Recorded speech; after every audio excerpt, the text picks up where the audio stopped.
From the beginning of the show, we knew that Rita Bennett was the safe place in Dexter Morgan's life. The soft-spoken, single mom who baked casseroles, went to school events, and fell asleep next to him every night. But it took us a while to realize how terrifying that actually is. She lived with the serial killer, shared a bed with him, raised kids with him, and never once put the case together. So if you were in Rita's position, would you really have noticed more than she did? That's the disturbing question the show quietly plants under all the blood and dark comedy. Dexter is constantly sneaking out at night, coming home with strange injuries, disappearing during family events, and yet Rita's suspicion never crosses the line into, "my husband might be a killer" territory. She gets angry, she gets hurt, but she never gets truly scared of him. And that gap between what we see and what she sees is where this whole video lives. Before we break it down season by season, we need to remember who Rita actually is. In Dexter's universe, she's not just the girlfriend, then wife. She's a trauma survivor when we meet her. She's recovering from an abusive marriage to Paul. Her coping mechanism is avoidance and denial. She keeps things small, safe, routine. So when Dexter shows up as this quiet, patient guy who doesn't push her for sex and always has a work excuse, he doesn't look creepy. He looks perfect. The first thing we need to consider is that Dexter chooses Rita very strategically. He admits he picked her because she was damaged, because her expectations were low, and because his emotional emptiness would seem respectful instead of terrifying. In Season 1, episode after episode, she interprets his lack of sexual interest as kindness, while we know it's the mask of a killer. That contrast is brutal. She's reading the same scenes we are, but through a completely different script. So the core question of this video isn't just, how did Rita miss it? It's, was Rita blind, or was Dexter's mask just that good? And more. Uncomfortably, what does that say about how easily we ignore danger in people we love? Dexter hides behind his job as a blood spatter analyst, behind late-night cases, behind the image of a good boyfriend, and eventually a good husband and father. And the show keeps asking whether we'd call that out or applaud it. However, we're not just going to say Rita was naive and leave it there. We're going to walk through the relationship season by season, red flag by red flag. For example, the drug addiction lie, the Brian/Rudy connection, the Lila disaster, and the constant late nights. And we'll track how Rita's trauma, Dexter's performance, and our own social expectations make every warning sign feel explainable instead of lethal. By the end, we'll see that Rita's denial isn't just a character flaw, it's a carefully constructed narrative device that mirrors how real people miss real monsters. And the next time Dexter kisses her goodnight in some cozy kitchen scene, it might feel a lot less romantic and a lot more like a horror movie. So to really get at that horror movie feeling, we need to frame the question properly. We're not asking, why didn't Rita figure out Dexter is a serial killer who wraps people in plastic? That's a huge leap. The first thing we need to consider is something much smaller and way more uncomfortable. Why doesn't she even seriously suspect that something is fundamentally wrong with this man she's building her entire life around? Because from our side of the screen, the gap is ridiculous. We ride along in Dexter's head. We hear the inner monologue. We watch the kill room prep. We see the blood slides tucked away like creepy baseball cards. By the time Rita shows up in a cozy kitchen scene, we already know we're looking at a killer wearing a boyfriend costume. However, inside the world of the show, Rita doesn't get any of that. She just gets a mildly awkward, overworked guy who is good with kids and bad with emotions. That's not a horror movie to her. That's half of Miami. So this breakdown is going to stay strictly in-universe.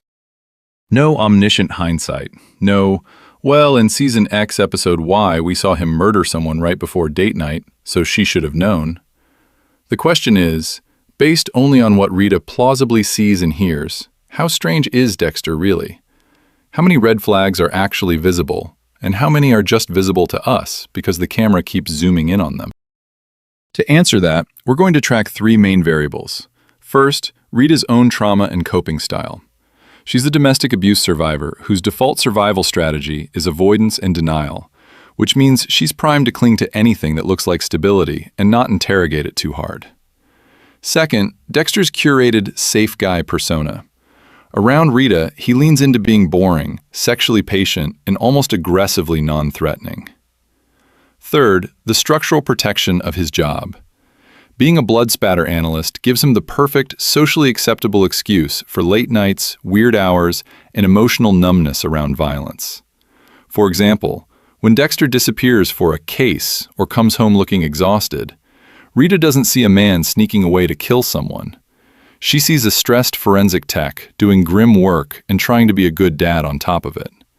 The badge and the lab coat launder his behavior before she even has a chance to be suspicious.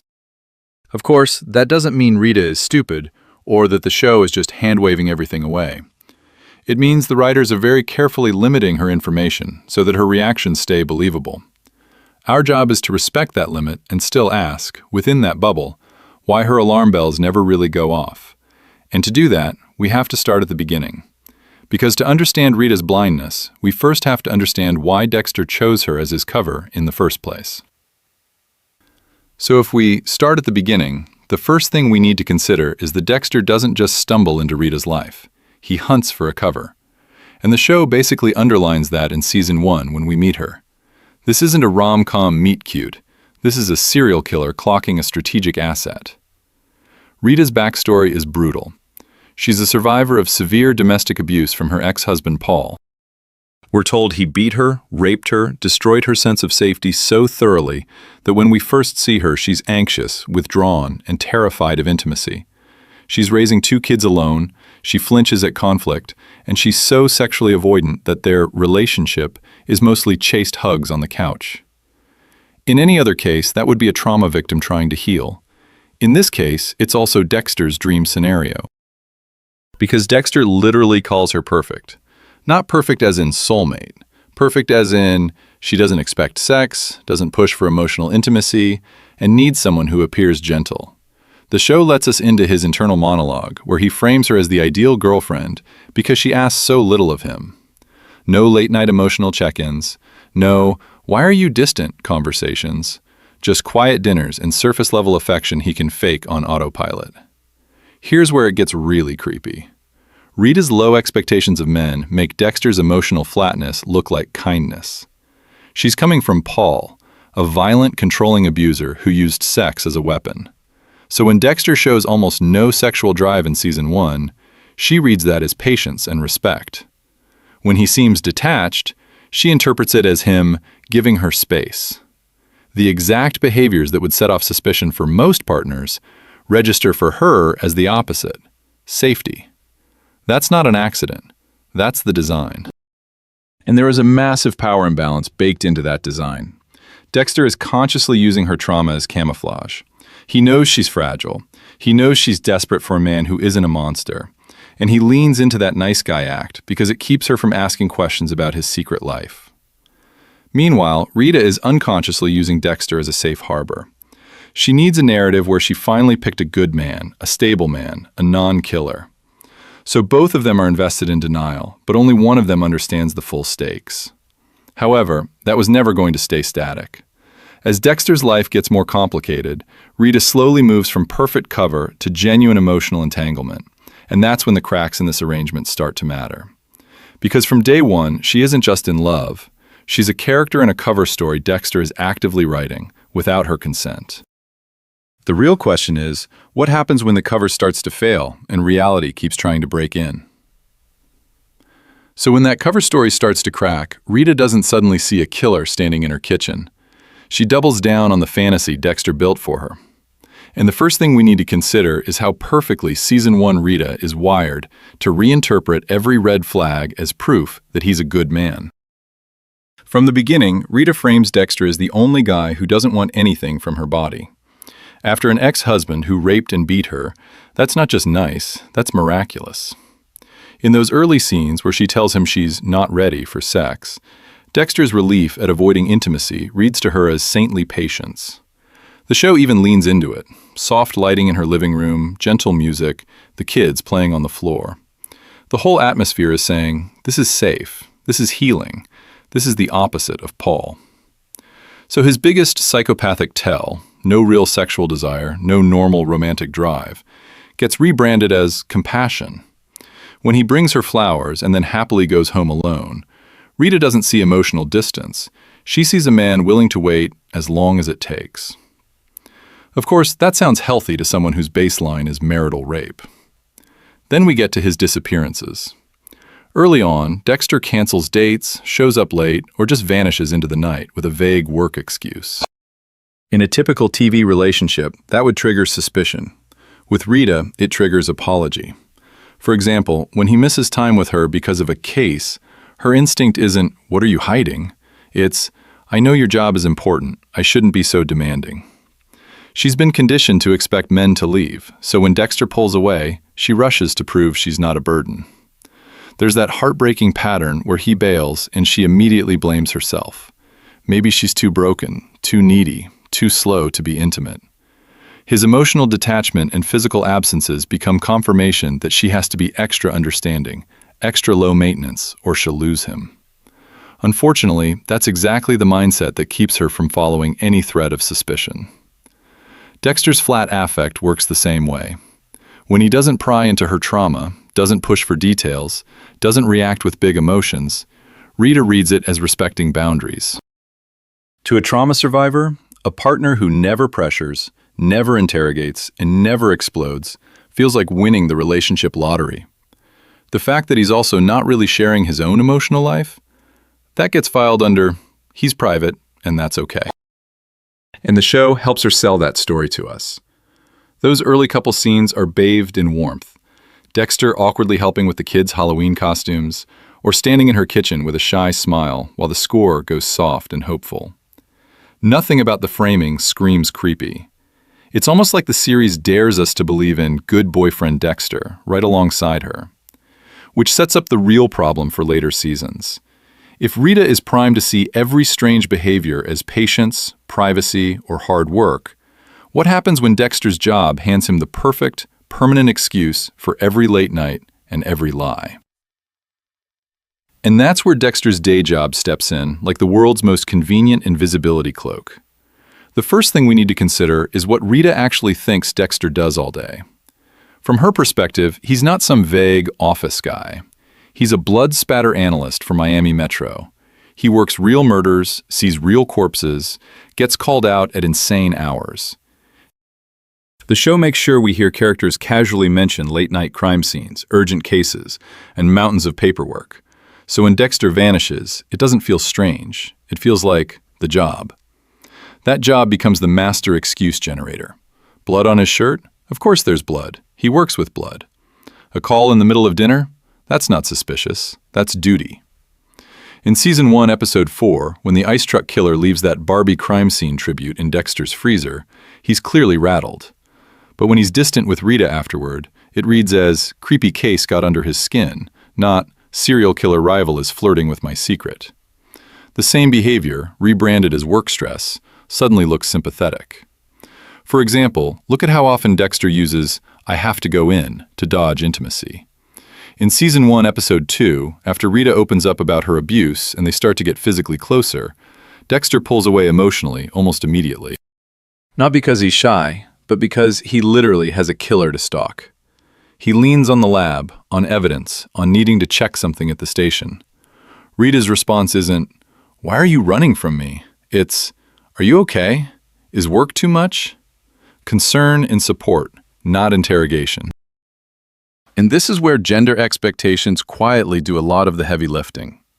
Rita is framed as the domestic partner, kids, laundry, bills, school projects. Dexter is the man with the demanding, mysterious job. Our culture trains people to accept that dynamic without asking too many questions. The busy cop, the overworked tech, the guy who can't talk about his cases because they're too gruesome or confidential. That's a trope, not a red flag. Unfortunately, that trope is exactly what a killer like Dexter needs. Even his emotional numbness gets a free pass. When he doesn't cry over bodies or seems weirdly calm after horrific scenes, everyone around him chalks it up to desensitization. In Season 1, Episode 5, when the ice truck killer starts personalizing the crime scenes, Dexter's fascination reads as professional curiosity. Masuka is openly gross. Dexter is quietly intense. Creepy, sure, but still within the bounds of this job messes you up. So before we judge Rita too harshly, we have to ask, if we were dating a cop or a crime scene tech, how many of these behaviors would we also excuse? Late nights, secretive calls, zoning out after work? Would we see a killer or just someone burned out by a brutal job? And the scariest part is, Dexter knows this. He builds his entire home persona on that assumption. Because if work can explain everything, then what happens when even bigger red flags start showing up? So if work can explain everything, why doesn't Rita ever push past that excuse? Why doesn't she look Dexter in the eye and say, "No, really, where were you?" The first thing we need to consider is that Rita's entire nervous system is wired around one priority: do not go back to what Paul was. Her coping style in the early seasons is basically a survival algorithm. Avoid conflict, minimize tension, keep the house calm for the kids. When Paul calls, she freezes. When he shows up, she goes small. Then we see the contrast. With Dexter, she clings to routines, family dinners, movie nights, birthday parties, as if repetition itself can build a force field around her life. In Season 1, Episode 3, for example, Dexter bails on sex again, and Rita doesn't get angry. She apologizes. She assumes she's the problem, not him. That's classic trauma logic. If she's the one who's flawed, then she can fix it by being better, quieter, more accommodating. Confronting Dexter's strange distance would mean risking the first man who isn't screaming at her or hitting her. Of course, she's not going to interrogate that too hard. Confrontation, for Rita, is literally associated with violence. Paul argued, then hurt her. So her brain learns. Conflict equals danger. Compliance equals survival. When Dexter comes along with the world's most harmless, boring dad energy, her system goes, "Perfect. This is safe. Do not poke it." Even when his behavior is creepy by normal standards, late nights, vague stories, disappearing during crises, she instinctively smooths it over. She tells herself, and the kids, "Daddy's working. He's helping people." This is exactly what we see in real-world trauma psychology. Survivors often prioritize stability over truth. The question isn't, is everything honest? It's, is everyone calm? Because the truth might mean starting over, facing court again, financial ruin, or another dangerous man. So when Dexter lies about being a drug addict in Season 2, she's devastated. But she files it under a recognizable human flaw. Addiction, she understands. A serial killer? That would blow up the entire fantasy of safety her brain has been desperately constructing. Watch how the show keeps giving her off-ramps.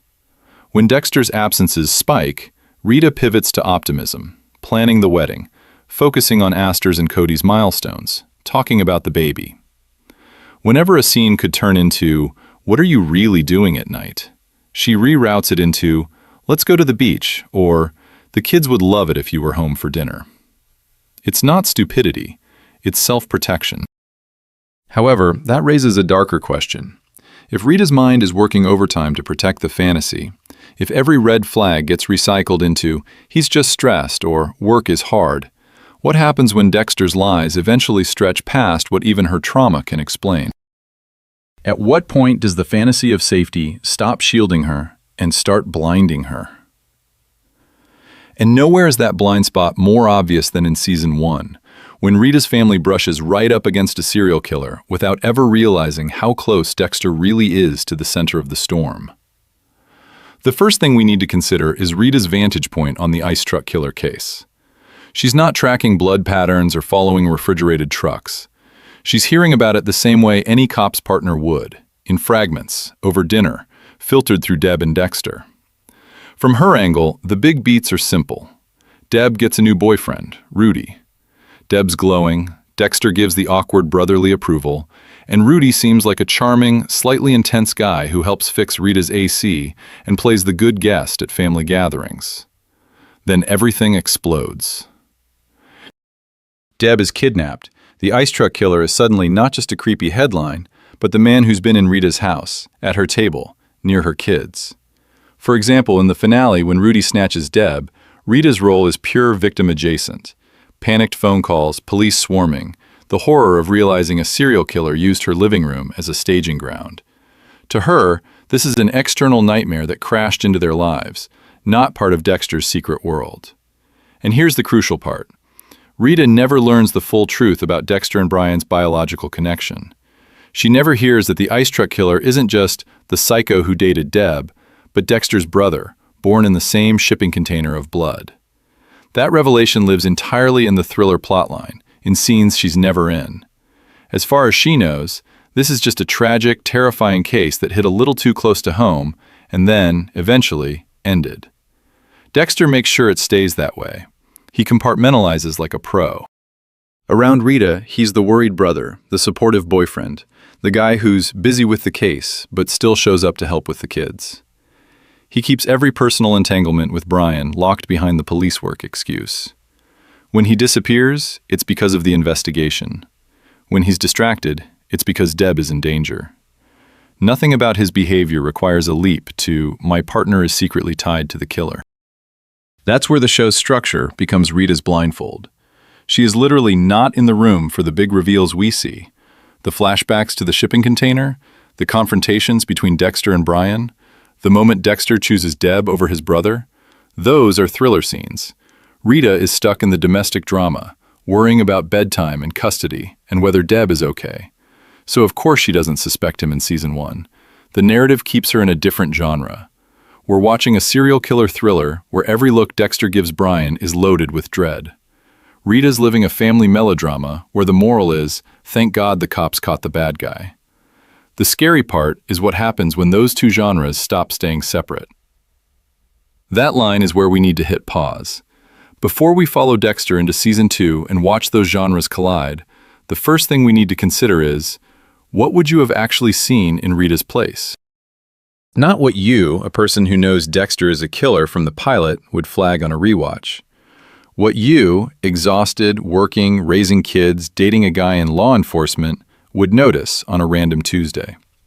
So picture this. You're with someone who works cases at Miami Metro. He's gentle with your kids. He never pushes you sexually after an abusive marriage. He waits. He listens. He fixes your AC and brings donuts. How much weirdness do you honestly tolerate before you go, okay, this is creepy, versus, wow, this job is burning him out? Where's that line for you? For example, Dexter gets late-night calls and has to leave. He comes back at 3 a.m., emotionally flat, gives a vague, "it was a bad scene," and heads for the shower. Do you read that as danger, or as a cop who just saw another body on a slab? Because the show trains Rita and us to accept work as the ultimate excuse. Cops are tired. Cops are distant. Cops can't talk about open cases. Same thing with his emotional blankness. He doesn't rage. He doesn't get jealous. He just absorbs everything. To us, that's a red flag for a secret double life. To Rita, with her trauma history, that looks like safety. After Paul, a man who exploded at every small thing, a boyfriend who never raises his voice feels like winning the lottery. Now, here's the pattern interrupt. Be brutally honest with yourself. If your partner checked all the good dad, steady provider boxes, and every cop in the room treated him like the reliable blood guy, at what point would you stop saying he's private and start saying he's hiding something dangerous? Episode 3? Season 2? When he misses a school event? When he comes home with blood on his clothes and says, "Work was crazy"? Hindsight bias makes Rita look dumber than she is. We're watching from a God seat where every moody stare has ominous music under it. She's inside the scene, doing dishes while Dexter plays with the kids. We see Doak's suspicion, the kill rooms, the plastic wrap. She sees coworkers laughing with Dexter in the break room and Deb trusting him with her life. So from this point on, mentally keep score. Track the exact moment where, for you, Rita should cross from concerned about my overworked boyfriend to suspicious that something is fundamentally wrong here. Is it when he disappears on their vacation? When he zones out during dinner? When his stories about cases start sounding a little too detailed? Because however you answer that is going to get tested hard in season 2, when Dexter upgrades from vague cop excuses to a full-blown fake drug addiction. The lies get bigger, the mask slips more often, and the show dares us to decide, is Rita in denial, or just reacting the way most of us would if our perfect partner finally cracked a little? That's where we're heading next. And Season 2 is where that little crack in Dexter's story blows wide open. Because suddenly it's not just Rita wondering why her boyfriend is a bit off. It's the entire FBI combing through his literal murder trophies. The first thing we need to consider is how brutal that setup is for his normal guy act. The Bay Harbor butcher case turns Dexter's private ritual into a public nightmare. Those blood slides he's been keeping as souvenirs, fished out of the ocean, bagged as evidence, and turned into a manhunt for a serial killer hiding inside Miami Metro.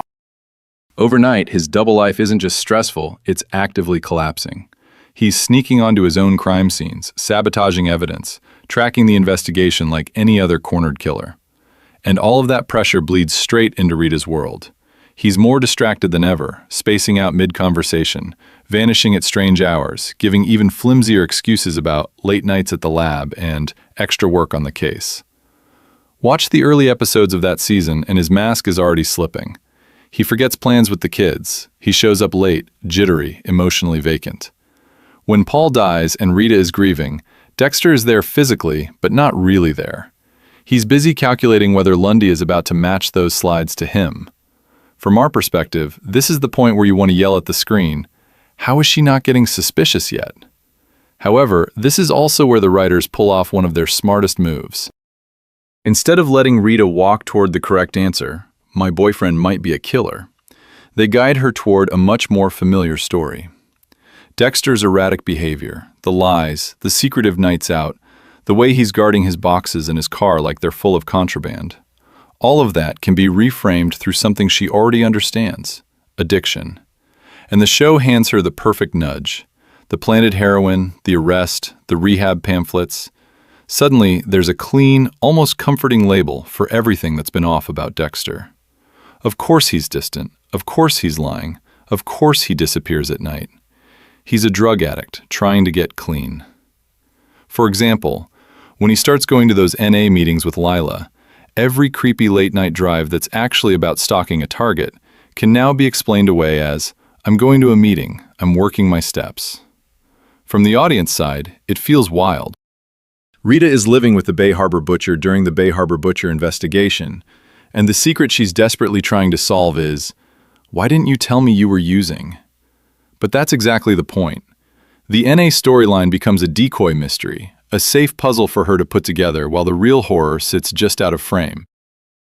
And unfortunately, Dexter leans into it completely.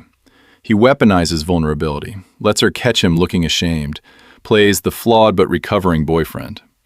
So in the next section, we need to break down how that fake recovery arc doesn't just fool Rita, it actively trains her to ignore the darkest parts of his behavior. And that fake recovery arc really kicks off with one of Dexter's most desperate improvisations, the heroin lie. The first thing we need to consider is just how cornered Dexter is in that moment. Rita finds the blood slide box in his apartment, this strange, creepy little trophy case he can't possibly explain. She's already seen him acting off, disappearing at night, coming home with weak work excuses. When she confronts him, we can almost feel the dark passenger scrambling. There's no way to spin a box of glass slides as normal boyfriend behavior. So Dexter goes nuclear. He blurts out the confession that isn't a confession. I'm a heroin addict. Not a killer, not a monster, an addict. In one sentence, he takes all of that bizarre behavior and shoves it into a framework Rita already understands. We watch her whole face change in that scene. Shock, then relief, because suddenly everything fits. This is where the lie becomes genius. Under addiction, Dexter's mood swings, his emotional distance, the late-night absences, the secret cash stash, even the sketchy Lila connection later on, those all snap into place. Of course he's been hiding something. Of course he's been lying. That's what addicts do. The story is painful, but it's coherent, and that's what her brain has been begging for. And unfortunately, Rita has already lived this pattern once. Paul's substance abuse wrecked her life. She knows the script. The denial, the excuses, the missing time, the way love and fear get tangled together. So when Dexter says heroin, she doesn't leap to serial killer. She drops into a role she already knows. For example, she recognizes the secrecy, the moodiness, the weird disappearances as classic addict behavior. She's not naive here. She's experienced. Just experienced in the wrong genre of horror. However, that experience actually makes her more willing to buy this version of reality. Addiction is awful, but it's still human. It's something that can be treated, monitored, forgiven. There are steps, sponsors, boundaries. You can drag someone to NA meetings. You can flush the stash. You can threaten to leave if they use again. You cannot do any of that if the real problem is, my husband might be a meticulous vigilante killer who keeps blood trophies in a box. So the heroine story doesn't just fool Rita, it hands her a mission. Suddenly, she's not a woman living with an unknowable secret. She's the caretaker, the boundary setter, the one who will not repeat the Paul nightmare. In Season 2, Episode 3, when she marches Dexter into NA, she's not just believing the lie, she's investing in it. Her identity as the strong, protective partner is now tied to Dexter's supposed recovery. And once your sense of self is wrapped around a story, how hard are you really going to pull at its loose threads? In the next section, we need to look at how that recovery arc locks her in even deeper. Because the more Dexter performs getting better, the harder it becomes for Rita to ever imagine he was capable of something much worse. And that recovery arc doesn't just keep Rita around, it promotes her. Suddenly, she's not just the girlfriend of a strange, distant guy, she's the woman who's going to help him get better. That is a very different story to live inside. The first thing we need to consider is Rita's decision to go all in on Dexter's supposed addiction. When she finds out about the heroin lie in Season 2, she doesn't walk, she drags him to Narcotics Anonymous, lays down rules, and basically says, "You want this, family? You show up and do the work." It's the first time we really see her step into that moral compass role, not as a victim of some killer ex-husband, but as the person setting terms. The show frames it like a victory for Rita's agency. However, NA is also the perfect stage for Dexter to confess everything without actually confessing anything. In those meetings, he talks about his urge and his addiction with this raw, haunted tone. He admits to slipping. He admits to lying. He even admits that the darkness has been with him since childhood. For example, when he tells Lila he's afraid of what he'll do if he loses control, we know he's talking about murder, but the words are vague enough that Rita can map them onto drugs and trauma. That's the trick. NA gives Dexter a socially acceptable metaphor for his dark passenger. He can finally say, "I'm not who you think I am." And Rita hears, "I used to use, and I'm ashamed." Her curiosity is satisfied just enough. The creepy late nights, the distant behavior, the secretive phone calls, all folded neatly under the label of addiction issues. Case closed. And Rita is relieved, deeply relieved. When Dexter looks vulnerable and remorseful, tearing up in that folding chair circle, she reads that as proof he's being honest now. This is crucial. Once you believe you've already uncovered the big secret, your suspicion actually goes down. You stop scanning for more. So every new strange absence, every weird excuse about a case, gets filtered through, well, he's in recovery, and recovery is messy. The window for deeper suspicion slams shut. The writers lean into this by giving Rita visible power in this arc. She sets curfews. She issues ultimatums. She kicks Dexter out when he crosses lines, and then, of course, lets him earn his way back. On the surface, she's in control. She's not the passive spouse of a killer. She's the strong, single mom who won't tolerate lies. But that sense of control is exactly what makes the manipulation work.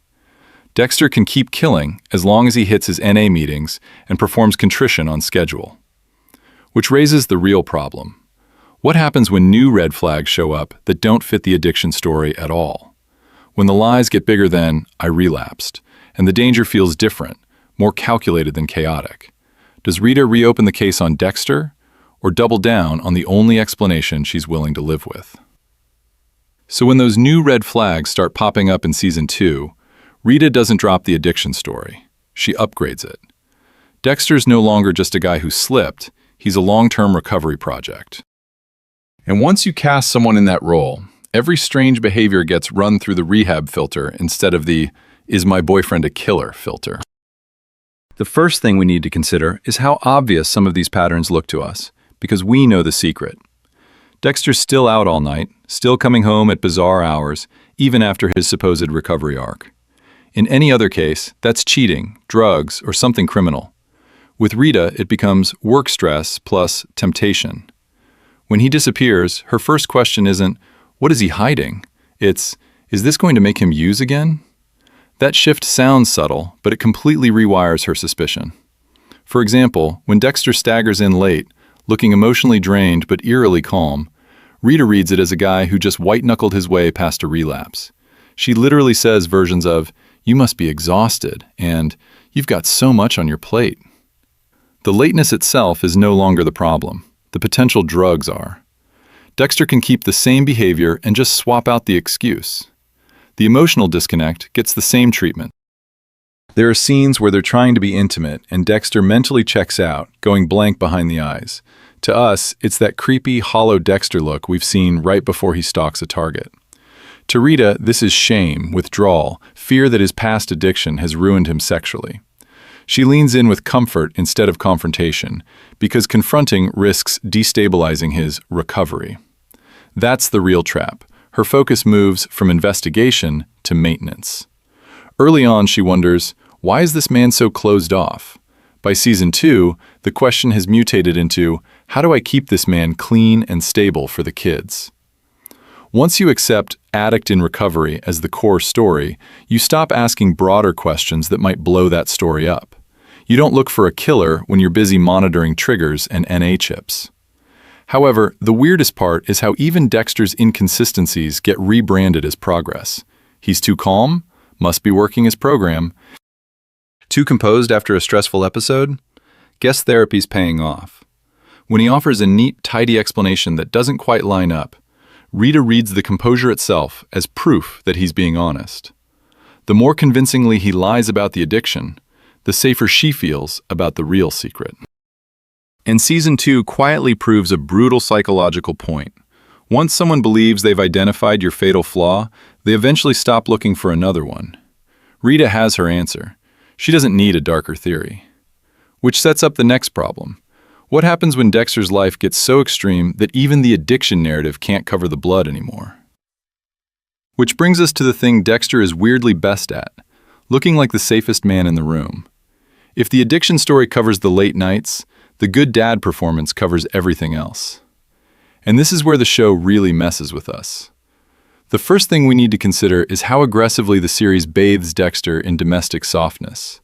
We get those morning scenes, Dexter at the stove making pancakes, Cody at the table, Aster complaining about something kid-level dramatic while he flips eggs like a Food Network extra. In one episode, he's helping with homework, patiently explaining math. In another, he's dressing up for Halloween, holding a plastic pumpkin instead of a bone saw. Visually, nothing about this screams killer. It screams PTA. And that's not an accident. The show is weaponizing a cultural script. If a man shows up for the kids, doesn't hit anyone, and pays the bills, he's assumed to be fundamentally good. Case closed. For example, when Dexter takes Cody fishing, the entire scene is shot like a Hallmark commercial. Sunlight, bonding, a boy who used to be terrified of men now relaxed in a boat with Dexter. Our brains are trained to file that under safe father figure, not meticulous predator enjoying cover. Rita, of course, is the person most invested in that script. As a mom who survived an abusive marriage, her priority is brutally simple. Are my kids happy and are they safe? So she scans the room, sees Aster rolling her eyes but secretly adoring Dexter, sees Cody lighting up when Dexter walks in, and her vague unease has to argue against their very real smiles. That's an unfair fight. Every breakfast, every bedtime story is evidence against her own suspicion. However, this is exactly where the cognitive dissonance hits us as viewers. We know Dexter spent the previous night wrapping a body in plastic. We watch him tuck Cody in after mentally replaying a kill from the same episode. The contrast is so sharp it's almost comedic, and the show leans into that strange, creepy overlap on purpose. It wants us to feel the same tension Rita would feel if she had our information. How do you reconcile the man who makes dinosaur-shaped pancakes with the man who dismembers people on a boat? Then the pattern interrupt. Instead of pulling back, Dexter doubles down. In Season 3, Episode 1, we open with peak domesticity, engagement, baby on the way, discussions about paint colors. The normal life track isn't just continuing, it's accelerating. Marriage and pregnancy don't just make Dexter look stable, they raise the social cost for Rita to even entertain a darker theory. Who wants to believe their fiancé, the father of their child, is a secret killer when the nursery is already painted? So by the time Season 3 really gets going, suspicion isn't just unlikely for Rita, it's almost psychologically impossible. The good dad illusion has done its job. Which raises the next question. What happens when Dexter's darkness starts leaking directly into Rita's family history itself? So when Dexter's darkness starts brushing right up against Rita's family history in Season 3, we'd expect that to finally crack the illusion. But this is the season where normal life becomes the perfect disguise. The first thing we need to consider is how fast the milestones pile up. Rita's pregnant, Dexter proposes, and suddenly this isn't just a relationship anymore, it's a whole blended family with a baby on the way. The show basically speedruns the suburban dream.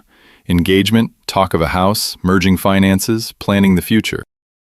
By the time they're arguing about square footage and school districts, the idea that this guy might be a secret killer doesn't even register as an available thought.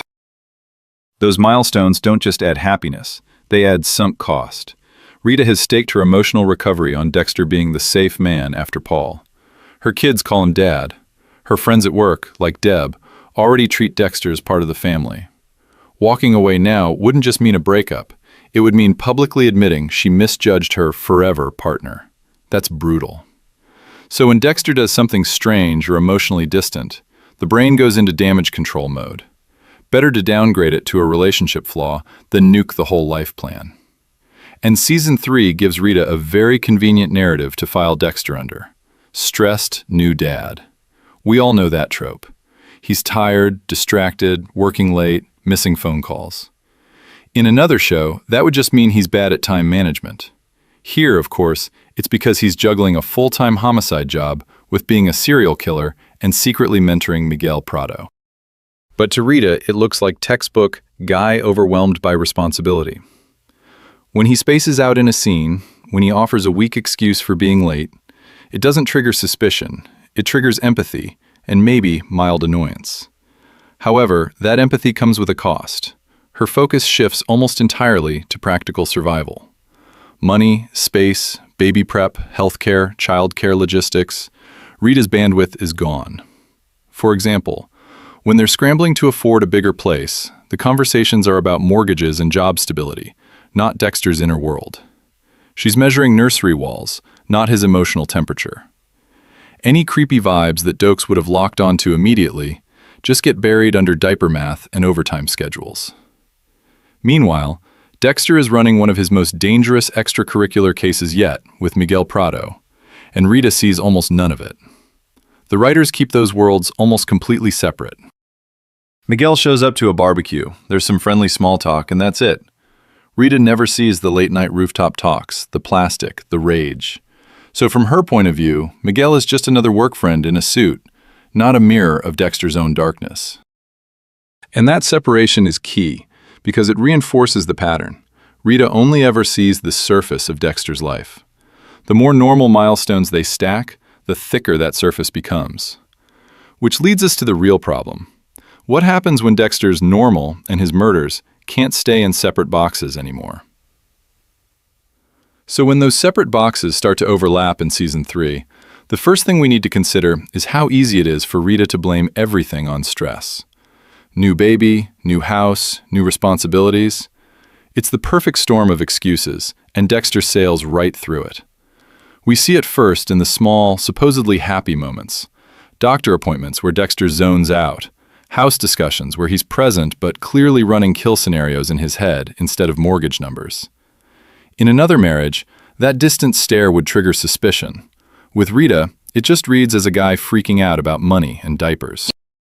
Of course he's distracted. They're adding a whole human to the family.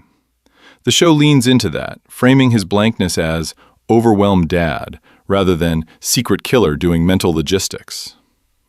Then there are the errands. So many errands.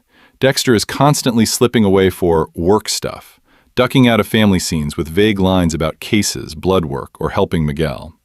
For example, when he disappears at night, Rita doesn't jump to serial killer, she jumps to overworked lab geek who's terrified he can't provide. That's a huge difference. The same behavior that makes Dokes' suspicion go through the roof just gets filed under good provider anxiety in Rita's brain. In Season 3, episode after episode, we watch this pattern. Dexter vanishes, comes back with a flimsy excuse, and Rita lets it go. Not because she's naive, but because the excuse fits the story she already believes. He's a man trying to step up. He's helping a high-profile ADA. Miami Metro is demanding. Unfortunately, when you're already exhausted, a half-plausible sentence is more appealing than a full confrontation. We do see Rita push back. She asks for more communication, especially as the pregnancy progresses and the house situation gets more intense. Those arguments are crucial. Dexter doesn't deny everything. He gives half-truths. Work is crazy. Miguel needs me on this case. He offers just enough detail to sound honest without opening any door to follow-up questions. It's surgical. He's not just hiding a secret life. He's actively managing the level of information she gets. And meanwhile, Rita is drowning. She's pregnant, parenting 2 kids, dealing with the logistics of moving, and still working. How much energy does she realistically have to track every strange detail of Dexter's schedule?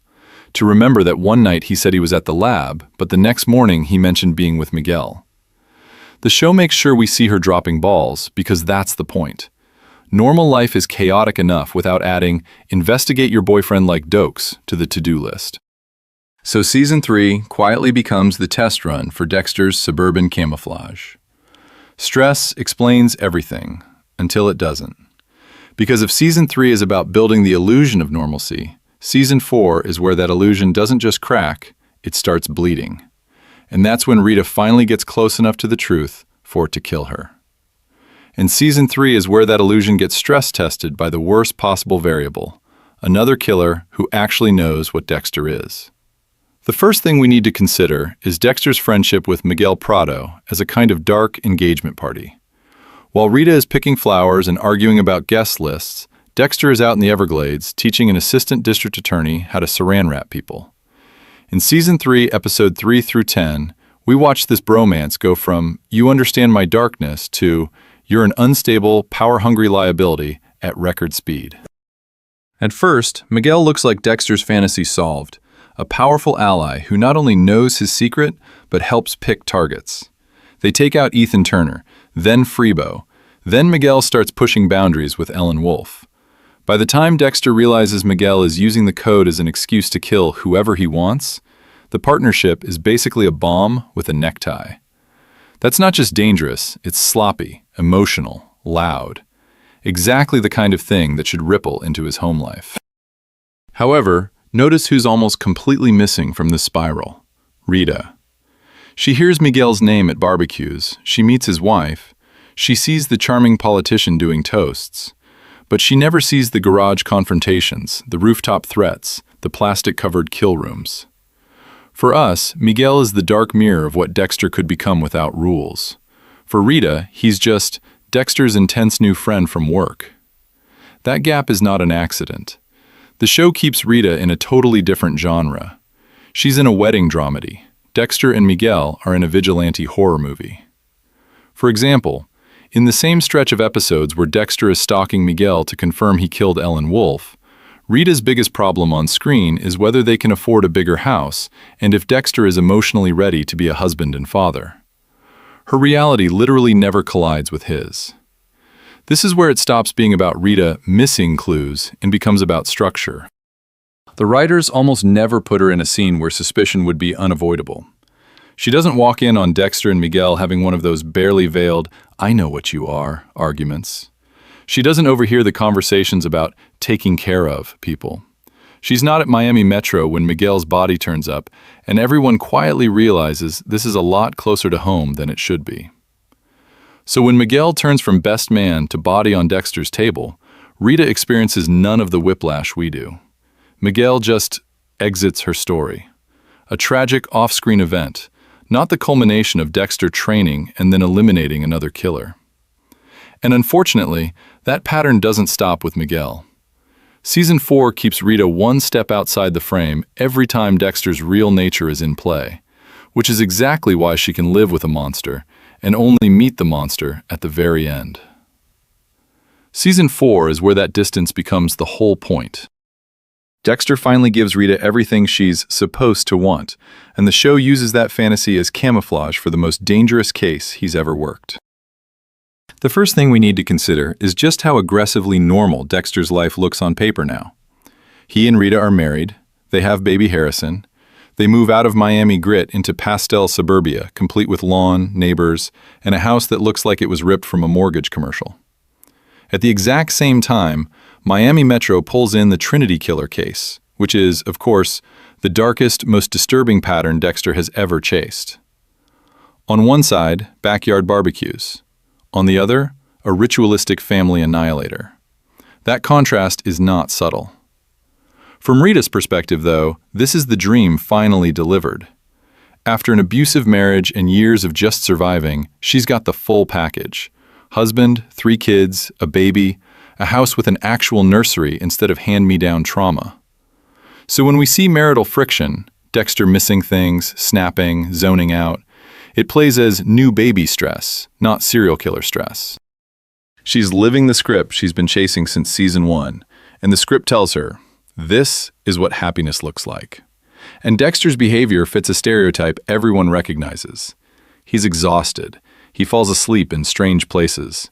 He forgets errands, shows up late, looks dazed in the middle of a conversation. In another episode of another show, that's just a sitcom dad who can't handle diapers. For example, when Dexter crashes the car with Harrison in the back, it's horrifying, but the framing leans on fatigue, not malice. Rita scolds him, worries about his sleep, and doubles down on the overworked, distracted provider explanation. The visuals back her up. The new house is shot like a family commercial. Bright daylight, warm colors, cozy kitchen scenes where chaos is cute instead of creepy. We're getting almost sitcom blocking. Kids running through the frame, neighbors popping over, while in parallel, Trinity is murdering people in bathtubs and attics. However, because those two worlds almost never overlap in the same scene, Rita never has to connect the dread of the Trinity case to the man grilling in her backyard. What makes season 4 brutal is that some of Rita's clearest red flags show up here. Dexter lying about the apartment, the secret storage, the mounting distance. This is the first time she starts to say, something is really wrong with my husband. Unfortunately, the word she reaches for is affair, not killer. The show keeps her suspicion in the realm of normal marital betrayal, the kind you see in every drama, not the horror movie revelation we know is waiting. And that gap, between the bright family fantasy and the darkness we're watching with the Trinity case, is exactly what the next section is going to dig into. Because season 4 doesn't just give Rita red flags, it gives her mirrors she never realizes are reflecting her own house. And season 4 gives us the perfect test case for that gap, the Lila affair. Because for once, Rita actually catches Dexter in a huge lie, and still doesn't even brush up against the real secret. The first thing we need to consider is how the show frames that whole storyline. In season 2, Dexter meets Lila through his fake addiction program, and what starts as a cover story for his dark passenger turns into an actual emotional and physical affair. By the time Rita finds out, Dexter isn't just staying late at the office, he's spending the night at Lila's loft, making the world's worst excuse about sponsorship. When Rita discovers the infidelity, the reaction is explosive but familiar. She's furious, hurt. She kicks him out, changes the locks, and delivers that brutal speech about being done with men who lie to her. For example, the breakup phone call where she tells him not to come home isn't played like a thriller reveal. It's shot and scored like a painful, very normal breakup scene from any cable drama. And that's exactly the point. Cheating is a story Rita already understands. It fits perfectly into her existing model of men. Paul was abusive and unfaithful, her past is full of emotional betrayal, so Dexter sleeping with Lila doesn't create a new category of monstrousness, it just reinforces the old one. He's not a killer in her mind, he's another disappointment. However, notice what the writers do with Dexter's behavior here. He grovels. He apologizes. He shows up with flowers, with speeches, with that "I'm broken, but I want to be better" energy he first weaponized during the fake addiction arc. We watch a serial killer do every cliché rom-com move, and it works on Rita because it tracks with a flawed man who made a terrible mistake, not a predator living a double life. There's even a pattern interrupt baked into the Lila plot. We, the audience, know Lila is dangerous. She's literally setting fires and threatening people. So our suspense brain goes, is this the moment Rita finally connects the creepy dots around Dexter? Instead, the danger gets quarantined to Lila. Rita treats Dexter as the victim of a toxic woman and his own weakness, not as the common denominator in all this chaos. By the time Rita forgives him, the show frames it as a triumph of love and second chances. She tells herself that good men can slip, that addiction and stress can push anyone into bad choices, and that a stable family can fix him. It's the fixable man narrative from the addiction storyline, just upgraded to version 2.0. And here's the cruel twist. Catching Dexter in one massive lie actually lowers her suspicion threshold. She believes she's already seen the worst he's capable of. So when the next strange absence, the next late-night case, or the next unexplained bruise shows up, it gets filed under the category she already resolved, the man who once cheated but came back. Which sets us up for the darkest part of all. By the time Trinity enters their lives, Rita isn't looking for a new secret. She's busy protecting the fantasy she thinks she already survived. By the time we hit Season 4, that "I already know Dexter's secret" mindset is doing a ton of heavy lifting. And this is exactly where fans yell at the screen. How did she not see it now? The first thing we need to consider is what those so-called obvious red flags actually look like from Rita's couch, not from our omniscient binge-watcher vantage point. Take Dexter's constant errands and missed family events during the Trinity case. To us, it's a killer running off to stalk another killer. To Rita, it's a forensics geek drowning in one of the biggest homicide investigations Miami has ever seen, right after they've had a baby. For example, when Dexter disappears from the Thanksgiving road trip to chase Trinity, we see a man abandoning his family to indulge his dark passenger. Rita just sees a husband who got dragged back into a brutal case on a holiday, the way cops on TV always do. Is it disappointing? Yes. Is it strange? Not really, given everything she's been told about his job. Same with the secretive phone calls and late-night drives. In Season 4, episode after episode, Dexter is sneaking off to call work, check on Lundy's leads, or follow Arthur. But every time Rita actually confronts him, he has a ready, boring excuse. Lab results, a break in the case, something with Deb. It's not smooth in a movie star way. It's awkward, mumbled, and specific enough that it sounds like a stressed-out employee, not a mastermind. And then there's the car crash. That scene is huge. Dexter falls asleep at the wheel and flips the car with baby Harrison in the back. We know he's been out all night hunting Trinity, juggling his own kills and emotionally unraveling. Rita only sees the surface. A new father, up with a newborn, working insane hours on a serial killer case, literally collapsing from exhaustion. Of course, she interprets it as proof that he's overworked, not that he's hiding some creepy secret life. Her response tells us everything. She doesn't demand a full interrogation. She pushes him to rest more, to take time off, to slow down. Anytime her concern spikes, Dexter gives just enough plausible, work-related detail to reset her alarm level. He's not denying stress. He's amplifying it, using burnout as a shield. So when he misses school events, shows up with unexplained bruises, or zones out during family moments, it all plugs into the same narrative. My husband is cracking under pressure, not my husband is a killer. The show leans into that too. Other characters back up his busy with the case story, so Rita's reality keeps getting socially confirmed. However, that raises an uglier question the finale shoves in our faces. If Rita never suspects Dexter as a killer, even with all these Season 4 red flags, what does her death say about the cost of trusting that fantasy? And what does it say about how safe any of Dexter's loved ones really are once his secrets finally catch up? And here's where gender scripts quietly load the dice against Rita. The first thing we need to consider is that Dexter doesn't just hide behind a work badge or a rehab excuse. He hides behind an entire cultural template of what a good husband is supposed to look like. On paper, Dexter hits the checklist almost perfectly. Steady job at Miami Metro, shows up for family dinners, no drinking or drugs as far as Rita knows after season 2, good with kids, doesn't hit, doesn't scream, actually helps around the house.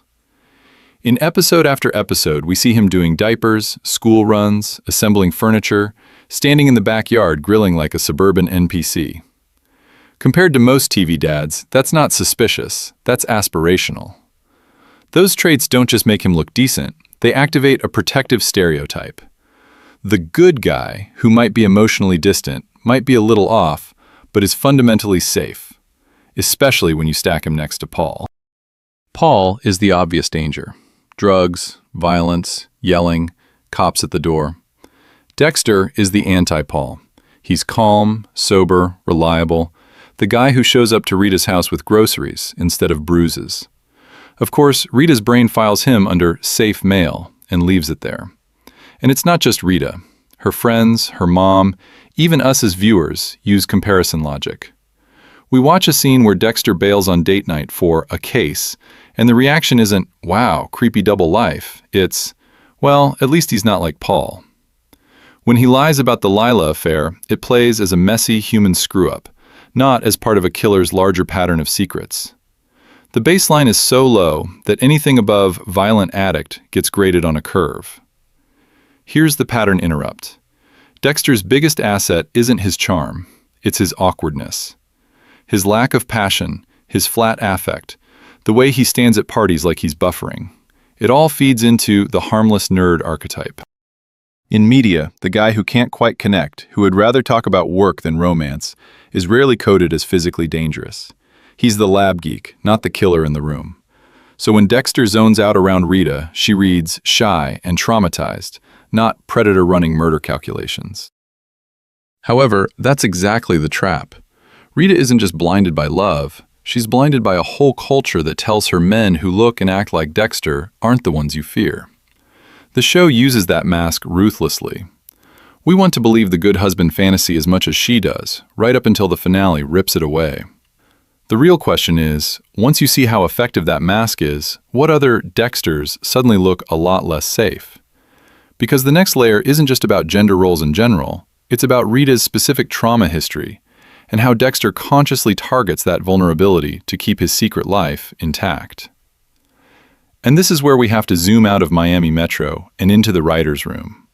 Because the first thing we need to consider is that Rita isn't just a character who misses Dexter's darkness. She's built as a mirror for us. She believes the good guy act because we want to believe it. We like watching Dexter pack lunches and grill in the backyard, so the show needs someone on screen who buys that fantasy completely. Notice how rarely Rita is allowed into the real plot. She almost never shows up at the actual kill sites, the crime scene breakdowns, the Dokes-level suspicion. Instead, she gets school pickups, birthday parties, and arguments about late nights and, another case, Dexter?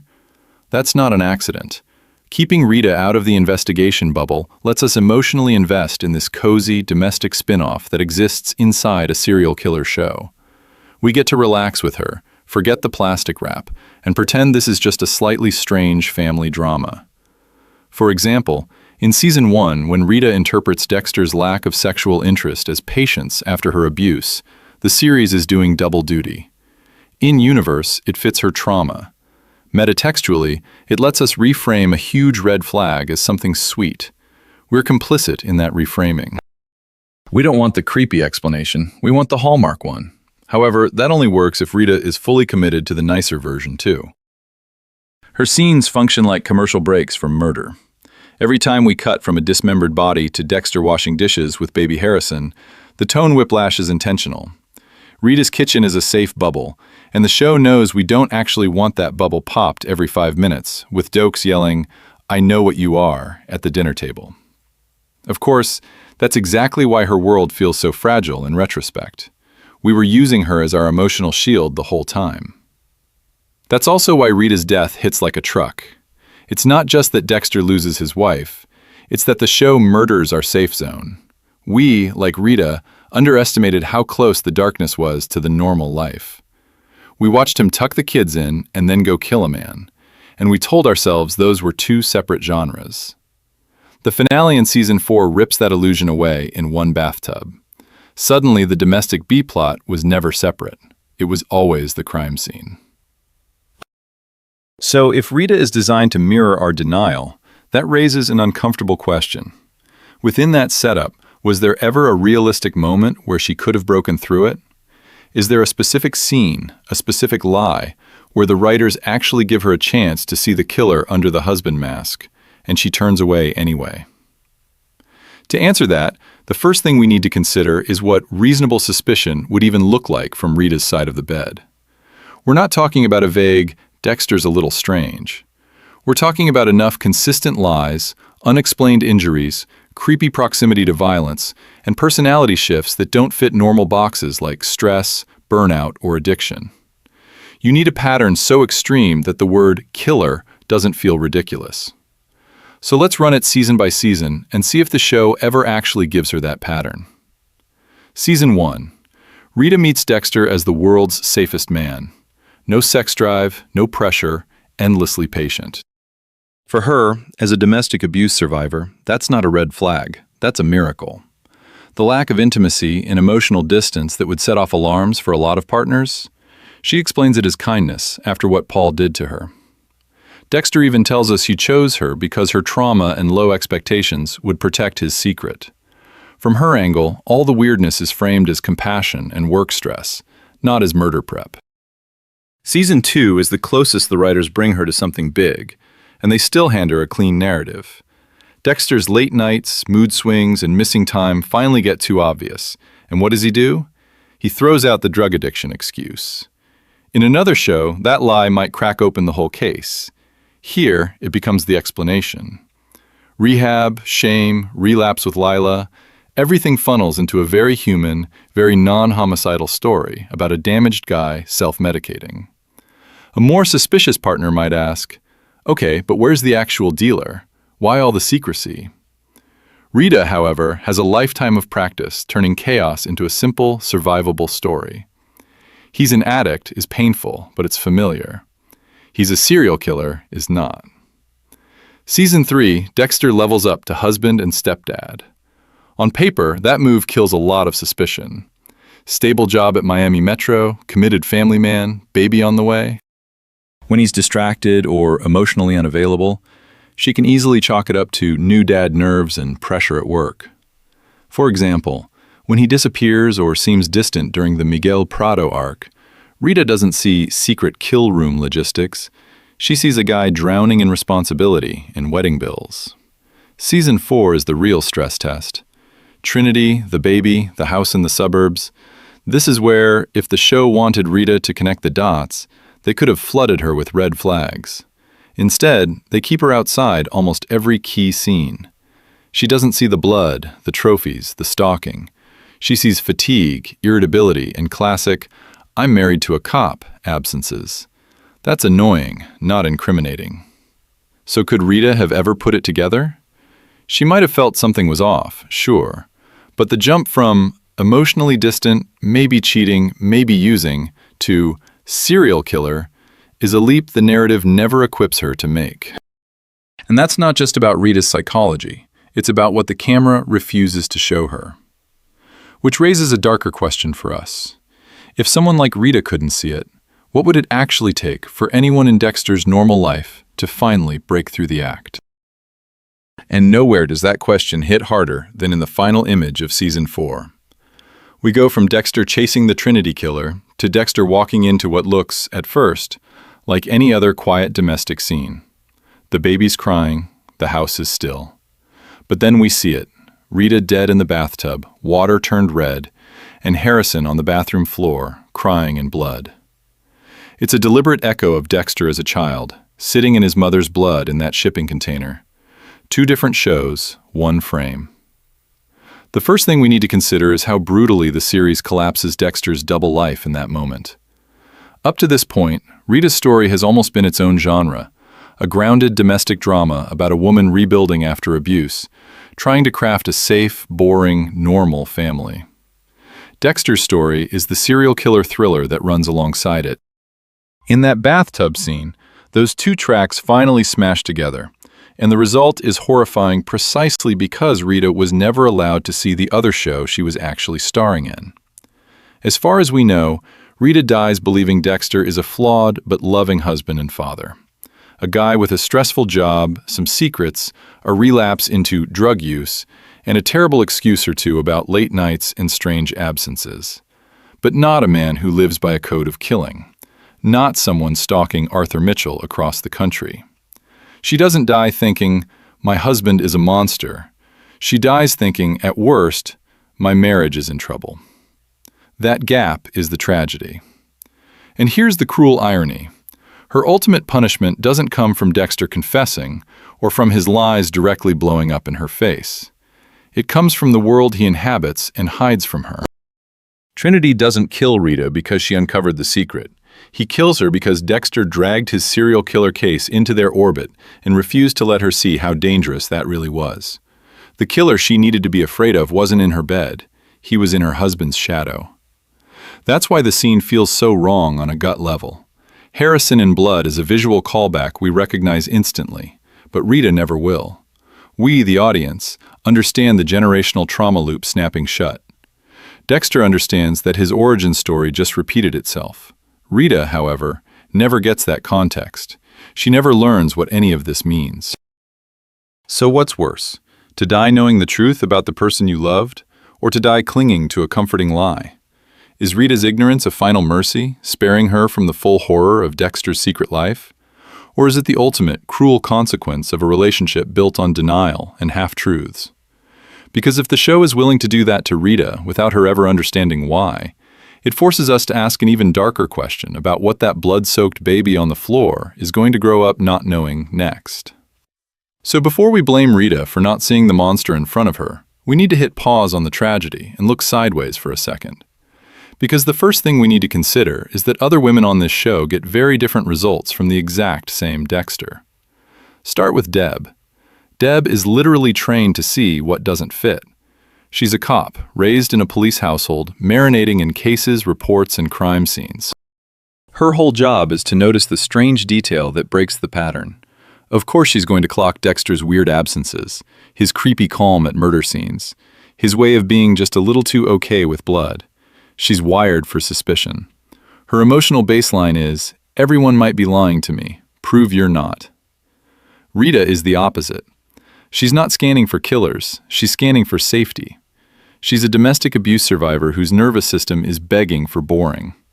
When Dexter shows up with gentle manners, no sexual pressure, and an excuse that sounds even halfway reasonable, her brain doesn't go, is he hiding a secret double life as a killer? It goes, he's not my ex, thank God. The same emotional distance that would ring alarm bells for Deb reads as respectful and patient for Rita. Then we have Lila, who blows this contrast wide open. Lila isn't repelled by danger, she's drawn to it. In Season 2, Episode 7, for example, when Dexter's rage and chaos start to leak through, Lila doesn't retreat, she leans in. She senses the darkness and treats it like an invitation. Where Rita feels something is off and unconsciously backs away into denial, Lila feels something is off and basically goes, finally, something real. That's the pattern. The women who get closest to Dexter's truth, Deb, Lila, Hannah, are all positioned in totally different lanes. Deb shares his childhood and his cases. Lila is his sponsor and chaos buddy. Hannah is a literal killer whose darkness mirrors his. They exist in the same genre as Dexter, crime, thriller, noir. Rita, however, lives in a family drama, a recovery story, a rom-com where the damaged single mom meets the nice, slightly awkward guy who helps her rebuild. Expecting Rita to behave like Deb is a category error. It's like asking a character from a Hallmark movie to solve a true detective case. They're written to inhabit different story rules and serve different thematic purposes. Deb's suspicion moves the killer plot. Rita's trust sells the fantasy of Dexter's normal life. So when Rita doesn't connect the dots, it's not a failure of intelligence. It's a function of who she is and what story she thinks she's in. And unfortunately, that's exactly what makes the next set of red flags so easy for her to explain away. Because once we zoom back in on Rita's day-to-day with Dexter, the individual moments look harmless. It's only when we line them up, season by season, that her denial starts to feel terrifying. And here's where it gets uncomfortable. Because while we're busy judging Rita for not connecting the dots, we're doing our own version of the same thing on the couch. The first thing we need to consider is that the show spends a lot of energy making Dexter's darkness feel reasonable, even appealing. We don't just watch a killer, we're coached into rooting for him. How do they pull that off? The code, the voiceover, and the victim selection are basically our emotional training wheels. Harry's code gives us a built-in excuse. These people are bad, so Dexter's not really a monster, he's a solution. The constant inner monologue lets us live inside his logic, so every creepy choice comes with a comforting explanation. And of course, the show keeps the camera on abusers, rapists, and murderers laid out on his table. It's the same trick Dexter uses on Rita, just flipped. He shows her the good dad, the dependable boyfriend, the guy changing diapers instead of the guy wrapping plastic. For example, in Season 2, Episode 10, when Dexter narrowly escapes being exposed as the Bay Harbor Butcher, the script wants us to feel relief. We're not horrified that a serial killer just dodged justice. We're stressed that our protagonist almost got caught. That little rush when he gets away? That's us mirroring Rita's sigh of relief when his latest excuse holds up. Oh, it was just work. Oh, he's just overwhelmed. She unclenches. So do we. And the show is very aware of this. There are moments where Rita pushes back, and instead of cheering her on, we get annoyed.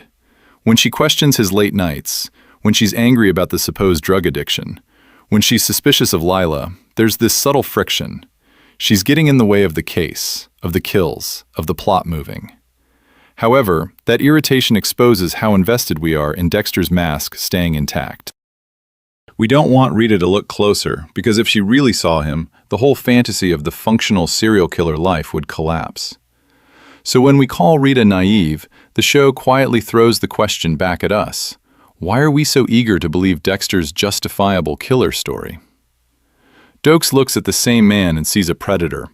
Rita sees a safe harbor. We see a cool anti-hero with a code. 3 perspectives, 1 secret, and only one of them is actually accurate. Eventually, that's where this analysis has to go. Up to now, we've been diagnosing how Rita missed the truth, lining up the strange scenes and the overlooked red flags. Next, we need to zoom out and ask what it means that the narrative needs her blindness and our denial to function. Because once we stop just tracking the clues and start examining the story itself, Dexter stops being only a character study and becomes a mirror pointed straight at us. So if the story is a mirror, the first thing we need to consider is what Rita is actually seeing when she looks at Dexter. Because she's not starting from zero, she's starting from years of living with Paul, a man who turned her entire nervous system into an alarm bell that never shut off. With Paul, Rita spent years being hit, blamed, and gaslit. Every argument could turn into a beating. Every calm moment could explode. She lived in a constant state of hypervigilance, always scanning for the next outburst, always wondering if the nice version of Paul was just another excuse before the rage came back. That kind of life rewires you. Survival becomes less about knowing the full truth and more about predicting danger fast enough to duck. So when Paul is finally gone, Rita's goal is brutally simple: never live like that again. She wants a life where she doesn't have to be on guard 24/7, especially for the kids. Notice how often she frames things around Aster and Cody needing stability, needing normal. She's not chasing passion or intensity, she's chasing quiet. No yelling, no broken dishes, no walking on eggshells. Enter Dexter, who presents as the anti-Paul. He's gentle, soft-spoken, good with the kids, and of course, has that perfectly boring job as a blood spatter analyst. To us, that's creepy foreshadowing. To Rita, it's the opposite of a dangerous man. A guy who'd rather alphabetize slides than start a fight? That looks like safety. However, that survival focus on safety comes with a cost: selective blindness. When little red flags pop up, Rita's instinct is not investigate, it's smooth it over. For example, in season 1, when Dexter has almost no sexual interest, she doesn't go, "Wow, that's strange. What's his secret?" She tells herself he's being patient with her trauma. She converts a massive psychological red flag into proof that he's a good man. Same pattern in season 2 with the fake drug addiction. Dexter disappears, lies, shows up with terrible excuses and withdrawal stories that barely hang together. A different partner might have real suspicion there. Rita reframes it as a human flaw she can manage. Addiction is a problem, but it's a normal world problem. Rehab, boundaries, consequences. Way less terrifying than, my boyfriend might be a killer. We hear her say it outright more than once. She just wants normal. Barbecues, birthday parties, a wedding where nobody ends up in handcuffs. Normal isn't just a preference. It's her coping mechanism. If something threatens that picture, she'll twist herself into knots to keep it intact. Because here's the real horror. If Rita ever truly suspected Dexter of something monstrous, she'd have to admit that her dream of safety was never real. That she brought another dangerous man into her kids' lives. That all her healing, all her progress, was built on a lie. And unfortunately, that's a truth she's not ready to face. Which means in the next section we have to ask, if Rita can't look at Dexter clearly, who in the story actually can? If Rita can't look at Dexter clearly, who actually can? The first thing we need to consider is that Dexter makes sure she never gets the chance. He doesn't just hide bodies, he edits himself. Around Rita, every word, every shrug, every awkward smile is part of a carefully curated, harmless brand. Watch how his whole presentation shifts in those domestic scenes. His voice drops into this soft, almost apologetic register. He cracks mild, self-deprecating jokes. His body language folds in, shoulders slightly rounded, hands visible, movements slow and non-confrontational. For example, in season 1, when he brings donuts and helps with the kids, he stands just outside the chaos, smiling, offering help, but never taking up too much space. This is not the intense blood spatter analyst Dokes side eyes at a crime scene. This is the boring, gentle boyfriend who lets Rita lead every emotional conversation. Dexter knows exactly what she needs to see. A man who waits for her cues, who doesn't push for sex after what Paul did, who says, whatever you're comfortable with, and then actually backs off. It plays as saintly patience, but we know it's calculation. He's using her trauma history as a blueprint for his performance. Where Dokes senses a psycho behind the nice guy smile, Rita sees the opposite of Paul, and that's all she's looking for. However, it goes deeper than just politeness. Dexter actively downplays his intelligence and intensity. At work, he can be razor-sharp, dissecting a case with unnerving precision. At home, he leans into being slightly awkward and passive. He fumbles small talk, pretends to be confused about simple emotional dynamics, and acts like the guy who'd rather fix a leaky sink than argue about anything. When Rita vents, he rarely offers strong opinions. He nods, validates, and stays neutral. Compared to the volatile, screaming Paul, a man who never raises his voice might as well have a halo. And notice how rarely we see Dexter express anger around her. Even when he's under pressure, late nights, strange work emergencies, the whole fake drug addiction excuse in season 2, he doesn't snap, he apologizes, he looks ashamed. He frames everything as a human flaw instead of a dark secret. Unfortunately, that calm consistency trains Rita's brain. Dexter equals safety. Safe men don't suddenly turn out to be killers, right? The show lets us peek behind the curtain with his internal narration. In multiple scenes, he straight up tells us he's playing a role tailored to Rita.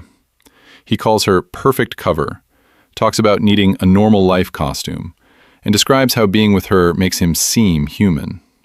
That's the pattern interrupt. While Rita is buying the act, we're hearing the director's commentary track in real time. This curated harmlessness is basically an extension of Harry's code. Just like the plastic wrap and kill room, the soft voice and passive demeanor are ritualized tools. It's social camouflage that keeps the dark passenger invisible at home. And in the next section, we'll see what happens when someone who isn't looking for safety, someone more like Dokes, stares straight through that mask. And that mask doesn't just work on individuals like Rita. It plugs directly into the system that's supposed to catch people like Dexter. The first thing we need to consider is that Dexter isn't hiding in some random office park. He's literally sitting at the heart of Miami Metro, in a building full of cops, detectives, and crime scene techs whose entire job is to hunt killers. To Rita, that's not a red flag. That's the ultimate comfort blanket. From the moment she meets him, blood spatter analyst for Miami Metro isn't just a job title. It's a character reference. Of course a man who helps solve murders can't be out committing them, right? The badge may not be on Dexter's chest, but the institution wraps around him anyway. He's Deb's brother. He jokes with Batista. He stands behind LaGuerta in briefings. Visually and socially, every scene tells Rita, this guy is one of the good guys. This is where the halo effect quietly kicks in. When someone is attached to an admired system, law enforcement, medicine, the courts, we tend to assume they share that system's values. So a cop's brother who works in forensics brings home stories about a case and shows up exhausted after a long episode of chasing evidence doesn't read as secret killer. He reads as overworked hero. That bias does a ton of heavy lifting for Dexter without him saying a word. For example, in Season 1, when Rita hears about the ice truck killer investigation, Dexter is always framed as the guy helping to catch the monster. She sees the late nights, the missed dinners, the distracted look on his face, and she files it all under stress from work. The same pattern repeats when the Bay Harbor butcher case explodes in Season 2. Rita is literally watching the news about a serial killer who is dumping bodies in the ocean, while the man she lives with is running those very blood slides in the lab, and her brain still slots him into the role of analyst, not suspect. That's the double barrier at work. On one level, Rita has personal trust. He's gentle with her, patient with the kids, apologetic when he messes up. On another level, she has institutional trust. Miami Metro, Deb, the badge, the lab coat. Those two layers reinforce each other so strongly that any strange or creepy behavior Dexter shows gets automatically reinterpreted. Late-night disappearances? Must be a case. Emotional distance? Must be burnout. A bad excuse about where he's been? Unfortunately, that just sounds like a tired cop story she's heard 100 times. And remember, Dokes is in the same building seeing the same man, but because he doesn't buy into that halo, he eventually reads the exact same signals as evidence. That contrast is crucial. Dexter's cover isn't just personal charm, it's structural, backed by the authority and credibility of Miami Metro itself. In the next section, we'll see how Rita's own trauma history makes her even more eager to cling to that structure, even when the cracks start to show. And once we add Rita's trauma to that institutional halo, we hit something even more uncomfortable. All the little crossroads where she could have pulled the thread, and doesn't. She lives with a serial killer for years, and the first thing we need to consider is that it's not because there were no red flags. It's because every red flag arrives wrapped in a perfectly reasonable excuse. Take the heroin confession in Season 2. Dexter gets cornered by his own erratic behavior. The missing time, the strange mood swings around the Bay Harbor butcher case, and he blurts out that he's a drug addict. In a different show, that's the moment the partner grabs the phone bill, checks his car mileage, maybe even calls Deb and asks, "What's really going on with your brother?" A more suspicious wife might demand rehab records, test results, some kind of verifiable proof. Rita? She goes into boundary mode. She kicks him out, sets an ultimatum about NA meetings, and focuses on relational repair instead of forensic investigation. She wants a sober, present dad for the kids, not a solved mystery. Then we get the Lila affair reveal. Dexter disappears, acts distant, then Rita hears the name Lila one too many times and finally connects the dots. Again, this could have turned into a full-blown audit of Dexter's life, scrolling through his phone, tracking his late-night drives, asking why a sponsor has so much emotional leverage over him. However, the show steers her toward a different crossroads. She frames it as betrayal, not as a larger secret. The case, as she sees it, is about infidelity. So she throws him out, demands he cut Lila off, and when he appears contrite and stable again, she eventually lets the relationship resume. The affair becomes a contained wound, not a doorway into his double life. During the Trinity investigation in Season 4, the gaps get even scarier. Dexter is vanishing for long stretches, obsessing over this one killer, coming home with that wired, creepy energy that only we and Dokes would recognize as hunting mode. There are nights where a more suspicious partner might follow his car, call Miami Metro to confirm he's really on a case, or ask why he keeps coming back with injuries that don't match the story. Rita instead reads it as work stress and overcommitment. She pushes for a move to the suburbs, a bigger house, clearer family time. Her solution to the darkness is more normalcy, not more questions. And sprinkled through all of this are those suspicious injuries Dexter can't fully explain. A cut hand, a bruised rib, a banged-up face from some suspect or accident. For example, in multiple scenes, he waves it away with a quick joke or a vague work story. Rita doesn't cross-examine. She applies a Band-Aid, tells him to be careful, and uses it as another data point in her hard-working, self-sacrificing man file. Could the writers have made her the one who starts checking phone records and tailing him through Miami? Of course. But then we're in a different series, one about discovery instead of tragic ignorance. By having Rita always choose emotional boundaries over detective work, the show keeps her in that fragile fantasy of safety. And now that we've mapped the how of her blindness, we're ready to tackle the bigger question. Why does that blindness matter so much for what Dexter says about love, danger, and us watching at home? The first thing we need to consider is that Rita's story isn't just about one woman missing one killer.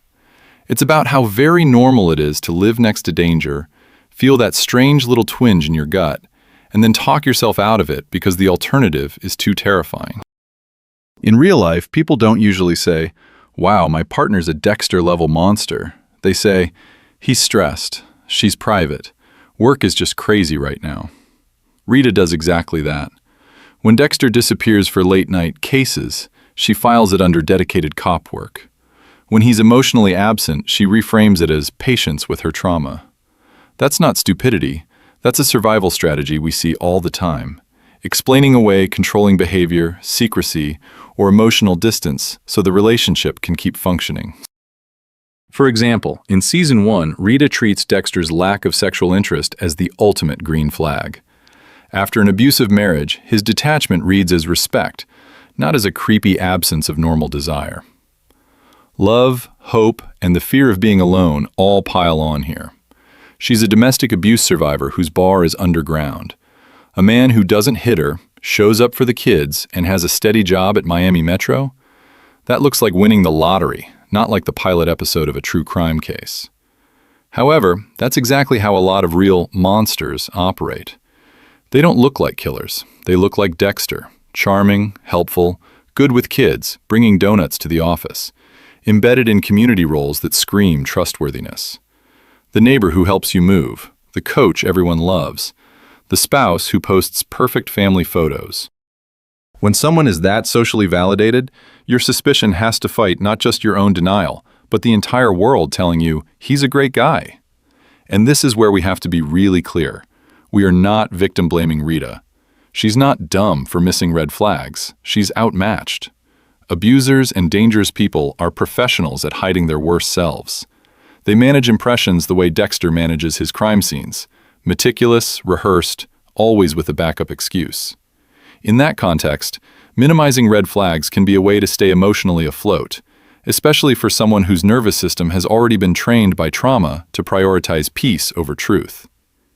Here's the pattern interrupt.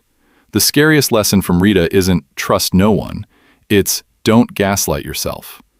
Her story works as a cautionary tale about what happens when the desire for normalcy always wins the argument.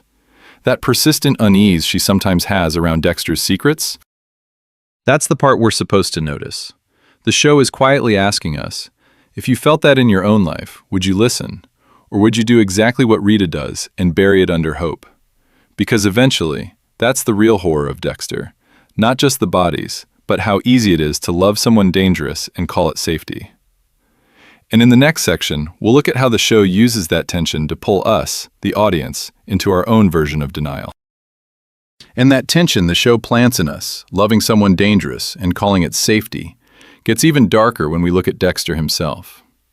Because the first thing we need to consider is that Dexter doesn't just use Rita as cover. He genuinely believes she's his lifeline, his light, the thing keeping his killer side contained. In multiple episode voiceovers, Dexter talks about Rita and the kids as if they're a different universe. His nights are for stalking, plastic, and blood. His mornings are pancakes, school runs, and backyard sprinklers. He literally frames it as two separate lives that can never touch. For example, in Season 2, when he's juggling the Bay Harbor butcher case and family life, he tells us that coming home to Rita feels like stepping out of the darkness. That's not just creepy poetry. That's his operating system. As long as he can keep those worlds divided, he believes everyone's safe. So when he lies to Rita, it's not just an excuse to get to a crime scene or a kill table. In his mind, those lies are seatbelts. The drug addiction cover story? Protective. The late nights working a case? Protective. Even marrying her in Season 3, when he's already having suspicion about whether he can be a husband and a killer, is framed in his head as locking in this safe, normal structure that will somehow cage the monster. Of course, we know how that goes. This is where the show hits on something uncomfortably real. Dexter's self-justification mirrors the way real-world abusers and toxic partners talk about their secrets. I don't tell her because it would hurt her. He doesn't need to know. I'm protecting him. The language is always about shielding the other person from pain, when what they're actually doing is protecting their own access to the behavior. Dexter tells himself Rita will be happier if she never sees the blood, but the blood is still there. It's just off screen. And unfortunately, that logic fails in the most brutal way possible. Rita doesn't die because she knows too much. She dies because she knows nothing. The bathtub scene with Trinity is the ultimate payoff of Dexter's illusion of control. All those secrets don't just create safety, they create blind spots. The people closest to him are standing right in the blast radius, and they don't even know there's an explosion coming. Which brings us to the really twisted part. Rita never suspects Dexter, because everyone has a stake in that illusion. Dexter needs it to believe he's good for someone. Rita needs it to believe she's finally escaped chaos. The writers need it to preserve the fantasy of a normal life colliding with a serial killer. And we, as the audience, go along with it because we want the suburban scenes as much as the kill scenes. But what happens when that shared illusion can't hold anymore? When Dexter's need to protect Rita from himself becomes the very thing that destroys her? That's where the show turns on all of us, and that's exactly what we'll unpack next. So if that shared illusion is doing that much heavy lifting, the first thing we need to consider is what, exactly, kept Rita from ever tearing it down. Because she doesn't just miss one red flag. She lives with a serial killer for years and never gets past a flicker of suspicion. Pillar 1 is Rita herself, a trauma survivor whose whole nervous system is wired for one thing: safety. After Paul, her bar for a good man is subterranean. Dexter shows up, doesn't yell, doesn't hit, brings groceries, plays with the kids. For her, that's not just nice, that's life-saving. So every time reality threatens that fragile sense of normalcy, her brain does what it's been trained to do: avoid. She doesn't push when Dexter is emotionally distant. She doesn't demand full access to his past. She explains his weirdness away because the alternative is losing the first stable home she's had in years. Pillar 2 is Dexter's meticulously curated persona. He doesn't just happen to look like a gentle, boring, good dad. He builds that mask on purpose. From Season 1, he picks Rita precisely because her expectations are low and her needs are clear. He leans into every safe man stereotype. The guy who'd rather stay home than party. The partner who's endlessly patient about sex after her abuse. The dependable provider who blames any strange behavior on work stress. When he lies about being a drug addict in Season 2, for example, it's a very human, non-serial killer flaw. Ugly, yes. Creepy, no. And Rita grabs onto that explanation because it still fits the harmless, fixable version of Dexter she needs. Pillar 3 is structural cover, both in-universe and in the way the show is told. Dexter's job at Miami Metro is the perfect built-in excuse factory. Late nights, it's a case. Weird hours, it's a case. Blood on his clothes, crime scene. Of course everyone believes it. He's literally the blood guy. And the storytelling keeps Rita out of the rooms where the truth lives. She's not in the shipping container. She's not in the kill rooms. She's not in those Dexter Dokes stare-downs. The camera leaves her in the kitchen while the real horror happens somewhere else. The scary part is how these three pillars constantly reinforce each other. When Dexter wobbles, Lila, the missing time, the Brian/Rudy connection, Rita's trauma-driven need for normalcy kicks in, and his good dad act, plus that cop job cover, give her ready-made answers. Each potential crack gets plastered over by two other supports. By the time something looks truly strange, it already has a neat label on it. However, this isn't just about how Rita missed it. The real question is what that says about how we all see the people closest to us. In the final synthesis, we're going to pull these pillars together and ask, if we were in Rita's place, with her history and Dexter's performance, would we really do any better? So when we ask, was Rita blind or was Dexter just that good? The first thing we need to consider is how stacked the deck actually was. Dexter isn't just a liar, he's a professional at manufacturing normalcy. To catch him, you practically have to think like Dokes. And most of us do not want Dokes energy in our living rooms. Rita doesn't live in a thriller, she lives in what she hopes is a recovery story. As a domestic abuse survivor, her brain is wired to cling to anything that looks stable. A boyfriend who's gentle, patient, and too tired for sex? After what Paul did to her, that doesn't read as creepy, it reads as safe. In Season 1, Episode 1, his emotional distance isn't a red flag, it's a relief. So when weird things happen, she reaches for human explanations, not horror movie ones. Dexter disappears? Must be a late case. He's distracted? Work stress. In Season 2, when he claims a drug addiction, she files it under secret shame instead of secret ritualistic killer life. Of course she does. Addiction is a story she's heard before. Serial killer boyfriend is not. For example, when Lila enters the picture, Rita's anger locks onto the most familiar narrative, infidelity. She doesn't jump to, this man lives a double life built on blood. She jumps to, this man cheated. And honestly, most people watching would make the same call in their own relationships. Cheating explains the late nights, the lies, the emotional distance, without detonating your entire reality. Now, does Rita have flaws? Absolutely. She avoids conflict until it explodes. She idealizes Dexter as the perfect antidote to Paul, and she's slow to connect patterns. However, these aren't cartoonish stupidities, they're survival strategies. Denial is how she kept going when Paul was destroying her life. Avoidance is how she held her family together on no money, no support, and constant fear. Ask yourself this: when have you ignored your own red flags because the truth would cost too much? A job that's clearly toxic, but you call it just a rough quarter. A friend who keeps crossing boundaries, but you label it, they're going through something. A partner whose stories don't add up, but you tell yourself, everyone has secrets.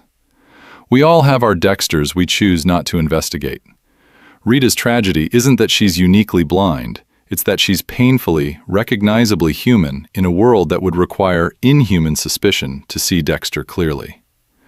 To live with him and truly see him, she'd have to become a version of Dokes, constantly interrogating every excuse, every late night, every strange mood.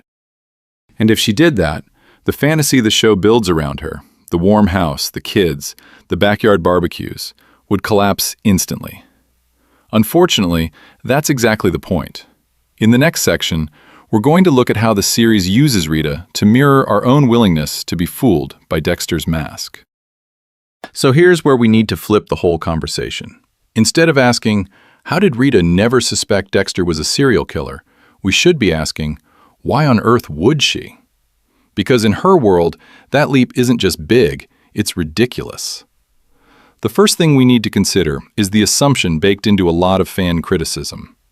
We talk about Rita like she's failing a test, as if serial killer should be on her mental checklist right next to, is he cheating, or is he drinking again? But in real life, almost no one is secretly evaluating their spouse for prolific murderer potential. That's TV logic bleeding backwards into a character who's written to be painfully normal. For Rita, danger has a very specific shape, and it looks like Paul. Addiction, screaming, bruises, abandonment. The guy who shows up high, punches walls, and threatens to take the kids. That's what her nervous system is calibrated to detect. So when Dexter comes along, quiet, gentle, folding laundry and fixing sprinklers, he doesn't just fail the abuser test, he's the opposite answer. Think about season 1. She reads his lack of sexual pressure as kindness after her assault history. That's a huge moment. What we see as a creepy emotional void, she reads as patience and safety. Same behavior, two completely different stories.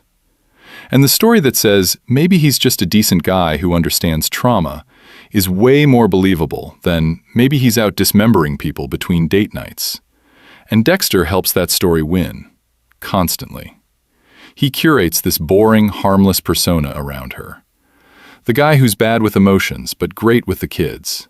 The man whose only excuse is late night at the lab or strange case at work. Of course that tracks for her. Miami Metro is stressful, blood spatter sounds gross, and she already knows cops get called out at weird hours. Nothing in that setup screams secret vigilante killer. Here's the pattern interrupt. Imagine if Rita did jump straight to serial killer.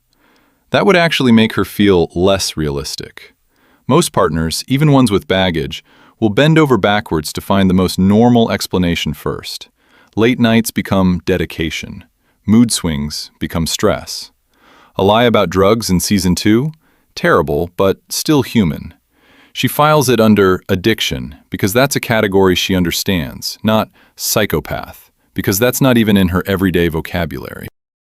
And crucially, Dexter's violence is invisible at home. He doesn't yell, he doesn't hit, he doesn't threaten. No holes in the drywall, no broken plates, no in-season X episode Y meltdown where he loses control at the dinner table. So he never pings any of Rita's learned danger patterns. If anything, he looks like the cure for them. So the real question becomes, given what Rita actually sees, what story about Dexter makes the most sense?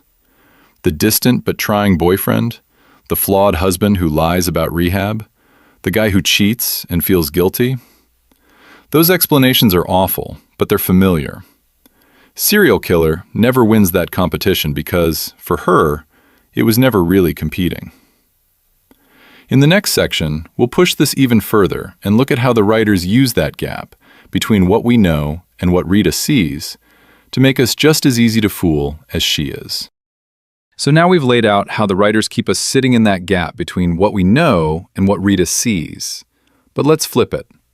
If you were in Rita's shoes, when would that uneasy feeling have finally snapped into real suspicion? The first thing we need to consider is your personal nope threshold. Think back through the seasons and pick one exact scene where, if you were Rita, you'd stop going, "He's stressed," and start going, "Okay, that's creepy." Not a vague vibe, a specific moment. For example, is it in season 2 when Dexter confesses to heroin and magically has the perfect rehab excuse ready to go? Or does that still read as damaged but salvageable husband rather than secret killer? We want you to get super specific in the comments. Drop the season, episode number, and even a timestamp if you remember it. In season 2, episode 3, at 1842, when Dexter collapses in the backyard and Rita buys the drug story. Or season 4, episode 9, that scene in the kitchen when he's wired from chasing Trinity and she just thinks it's work stress. Let's turn the comments section into a catalog of red flags Rita walks right past. To make it easier, let's set up a mini poll. Was the heroin confession your tipping point? Was it the Lila affair, where his whole double life with another woman finally explodes? Was it his strange behavior during the Trinity case, when he's constantly disappearing, obsessing over this one killer, and coming home with that 1,000-yard stare? Or are you in the never realistically camp, where every single excuse still feels sadly believable coming from a flawed but human husband? When you pick your scene, tell us, does Rita's reaction there feel believable or just frustrating? For example, in season 1, when she explains Dexter's lack of sexual interest as kindness because of her trauma history, does that make tragic sense to you? Or would that have been your first massive red flag? Would you have demanded answers after the Brian/Rudy reveal? Packed the kids and left during the Lila disaster? Or, of course, would you have done exactly what Rita does, accept the lesser evil explanation, and move on? Use the comments to argue with each other a little. Respectfully, obviously, but debate it. Is Rita being written as willfully blind, or is she reacting the way most of us eventually would when the good dad, steady job mask is that convincing? Stay to the end of the video, because next, we're going to line up those fan-picked breaking points with what Dexter is actually doing in those episodes, and see just how close she comes to seeing the real killer in her kitchen. So if we're not just here to dunk on Rita for missing the killer in her kitchen, what do we actually do with all of this? Because most of us are never going to date Dexter Morgan, but we will date people who hide things, minimize, or give us just enough of an excuse to quiet that little voice in our head. The first thing we need to consider is that the goal is not to walk away from this episode side-eyeing every nice guy at work like he's one blood slide away from a trophy box. The point is much simpler. Notice when your explanation for someone's behavior keeps getting more and more complicated, while their story stays strangely simple. When you're doing mental gymnastics to defend them, but their excuse is always just, "Work's been crazy," that gap matters. In Dexter, that's literally the pattern. Rita keeps stretching to make sense of the secrecy, the late nights, the emotional distance, while Dexter just repeats the same harmless script: cases, overtime, stress. In real life, we can't run a Dokes-style surveillance operation, but we can pay attention to patterns. Repeated secrecy, shifting stories that never quite line up, emotional unavailability that doesn't improve even after you've had an honest, uncomfortable conversation about it. If you've named the problem clearly and the behavior doesn't change, that's data. However, this gets trickier if you have a trauma history like Rita. She's a domestic abuse survivor whose nervous system has basically been trained to prioritize the fantasy of safety over the reality of how she feels day to day. For example, Dexter's lack of sexual pressure in Season 1 reads to her as kindness and patience, not as a creepy emotional void. The fantasy is, I finally found a gentleman who doesn't hurt me. So her body's constant anxiety around his distance gets filed under, I'm just damaged, he's perfect. So one practical question for us is, am I in love with this person or with the story of what they're saving me from? If the story is, they're not like my ex, they rescued me, or they make me feel normal, that's not bad by itself, but it's a signal to double-check whether your day-to-day experience actually matches that narrative. We're also not saying you need to become Dokes and tail your partner through Miami traffic. Simple, non-invasive steps go a long way. Talk to one or two trusted friends who aren't charmed by your partner's mask. Journal the red flags instead of just the cute moments. If you flip back and see the same complaint for 6 months, that's a pattern. Or, of course, get a therapist and literally say, these behaviors feel normal to me, and I don't know if they should. That's like hiring a professional pattern spotter. If Rita had that kind of support, the show might play very differently. Imagine a friend hearing about the drug addiction lie, the Lila mess, the endless late nights, and going, okay, but why does every explanation rely on you being more understanding and him never being more honest? That one outside perspective doesn't guarantee she unmasks a serial killer, but it might have given her permission to treat the strange, creepy feeling in her gut as real evidence, not just baggage. And that's where we're headed next. Now that we've got the real-life toolkit, we're going back into specific episodes to test it on Dexter's behavior and see exactly where Rita's reality and Dexter's mask almost collide. So now that we've run Rita through this real-life toolkit, we have to go back to the uncomfortable question we started with. Rita lived with a serial killer and never knew. Was she blind? Or was Dexter just that good? The first thing we need to consider is that Rita's trauma isn't just backstory, it's an operating system. In one sentence, her whole deal is this: she survives by avoiding conflict, minimizing danger, and clinging to any man who looks safe on the surface. For example, in Season 1, she reads Dexter's lack of sexual pressure as pure kindness, not as a giant, flashing, this man feels nothing billboard. Dexter's performance, in one sentence, is weaponized boring. He builds a harmless, slightly awkward, helpful with a kid's persona, and never breaks character around her. Every late night becomes a case, every stain becomes work, every strange mood gets an easy excuse. And the narrative structure, in one sentence, keeps them misaligned by design. We live inside Dexter's head, while Rita lives outside his world, so our knowledge and her knowledge never overlap. So what's the direct answer? Dexter was that good at hiding, and Rita was that invested in believing that suspicion never had room to grow into certainty. She got flickers, a creepy feeling here, a strange inconsistency there. But those moments never linked up into a full picture, because both the character and the show keep snapping the rubber band back to normal family. However, that answer is deeply uncomfortable, because it means monsters don't always look like monsters. They can look like a guy holding a baby at a birthday party, or a blood spatter analyst joking with Masuka in the break room. They can pay the bills, grill in the backyard, kiss you goodbye, and then go wrap a kill room in plastic. In Season 2, when Dexter lies about a drug addiction, Rita treats it like a very human screw-up, not a clue that her boyfriend lives a double life as a killer. When the Brian/Rudy connection explodes, the show frames it as tragic family drama, not as, hey, maybe Dexter has a secret he's not telling me. The narrative keeps giving Rita just enough plausible explanation that her denial looks reasonable, and our own denial as viewers gets a free pass too. And that's why this storyline still haunts people years after the final episode. It's not just that Rita dies, it's that she dies never really knowing who she shared a bed with. We're forced to ask, if someone like Dexter wanted to, could they do the same thing to us? Because we're about to go back into those specific scenes, and once we watch them through this lens, some of Dexter's sweetest moments with Rita start to look very different. And this is where it stops being an abstract mystery box question and starts to sting a little. Because it's very easy to sit on the couch, watch an episode, and yell at the screen, "Rita, how did you not see this? How many strange late nights at work do you need?" The first thing we need to consider is that Rita has basically become a litmus test for the audience. Some fans are flat out frustrated with her. They see the nagging, the boundaries, the "Dexter, you can't keep disappearing" speeches, and write her off as an obstacle to the killer we're secretly rooting for.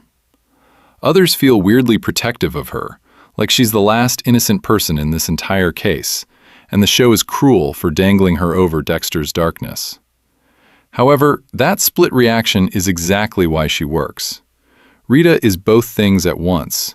She's the vulnerability that makes us want to shield her from every creepy scene, and she's the denial that makes us cringe because we recognize it. For example, in Season 1 when Dexter avoids sex, she doesn't get suspicious. She calls him patient and kind because of her abuse history. A major red flag gets rebranded as proof he's a good guy. Who hasn't done a softer version of that with someone they love? Then the show rips the safety net away. Rita's death isn't just a plot twist. It's a tone shift the series never fully recovers from. Up to that bathtub scene, there's still this fantasy that Dexter can keep his secret life in a separate box, away from the kids, away from the house in the suburbs. The moment we see Harrison in that blood, the fantasy dies. Dexter's darkness doesn't stay on the table in his kill room, it leaks. It always was leaking, we just finally see the stain. And part of why it hurts so much is that it turns the camera back on us. If Rita can live with a serial killer for years and only ever question the excuses around the edges, what are we not seeing in our own lives? Which coworker, partner, or friend are we giving a pass to because their story fits the version we want to believe? Unfortunately, Rita forces us to imagine our own blind spots instead of just judging hers. Of course, the show leans into that discomfort on purpose. Rita becomes a mirror for our denial about Dexter himself. We know he's a killer, but we still laugh at his awkward dad jokes and cheer when he outsmarts Dokes or the Trinity Killer. We're doing a fancy meta version of what Rita does. We focus on the charming scenes and push the horror to the edges of the frame. So as we keep digging into the relationship between Dexter's mask and the people who love him, this emotional bruise from Rita's story is going to stay with us. In the next part, we're going to take that feeling and walk back through specific moments, episode by episode, to see exactly how the show taught us to miss what was right in front of us, just like Rita did. So let's pull all of that together and say it in one breath. Rita never suspects Dexter because the story designs her, from day one, to need his mask more than she ever needs the truth. The first thing we need to consider is that this is a woman whose nervous system has been rewired by abuse. Paul taught her that men are dangerous, unpredictable, explosive. Survival for her becomes about finding the opposite of that chaos. Dexter walks in, and on the surface, he is the opposite. Boring, predictable. A little strange, sure, but in a falls asleep on the couch with the kids way, not in a secret serial killer way. He's sexually disinterested in season 1, which, for example, would be a huge red flag for most girlfriends. For Rita, it reads as patience and respect after marital rape. The same behavior that should trigger suspicion instead feels like safety because of what she's survived. Then the job steps in as his permanent hall pass. He's a blood spatter analyst. He works with cops. He brings home case stress instead of bar receipts. When he disappears at night, when he comes back with a flimsy excuse about a crime scene or overtime, it fits the role. Of course he's tired. Of course he's distracted. The badge-adjacent life explains everything, except the truth. And the show keeps the camera on Rita's version, not on the kill table, so we live in her limited angle too. Every time a red flag pops up, the writers hand Rita a less terrifying explanation. Missing time? Must be work. Emotional distance? Trauma, stress. Maybe he's just not good with feelings. The drug addiction cover in season 2? Ugly, but familiar, human, fixable. The Lila mess? Infidelity, not homicide. Unfortunately, my boyfriend relapsed is a lot easier to process than my husband is hunting people at night, so her brain takes the softer landing every single time. And that's the point. Her lack of suspicion isn't a plot hole we're supposed to nitpick. It's a feature of the story. Rita shows how easy it is to build a whole loving life around someone dangerous and never see the danger, because seeing it would detonate everything you've built. She's not stupid. She's invested.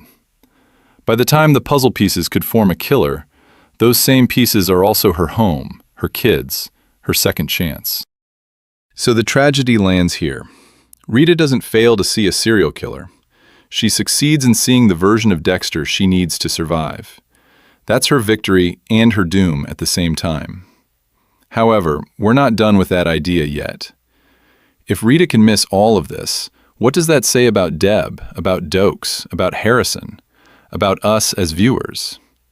In the next sections, we're going to keep pulling on that thread and see how every relationship in Dexter's world is another test of how far a good mask can go before anyone dares to rip it off. If every relationship in Dexter's world is a test of how far a mask can go, this is the part where we hand that mask to you. We've gone through Rita's blind spots, Dexter's excuses, the strange little details that eventually add up to a killer living in the suburbs. But now we want your read on the case. The first thing we need to consider is that you've probably been yelling at the screen this whole time going, "No, the real red flag was in that one episode." So tell us. Drop your biggest, "Rita, how did you miss that moment?" in the comments.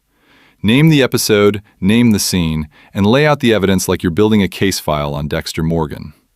For example, was it the late-night work calls, the blood on his clothes, the vanishing acts, or something way smaller that always felt off to you?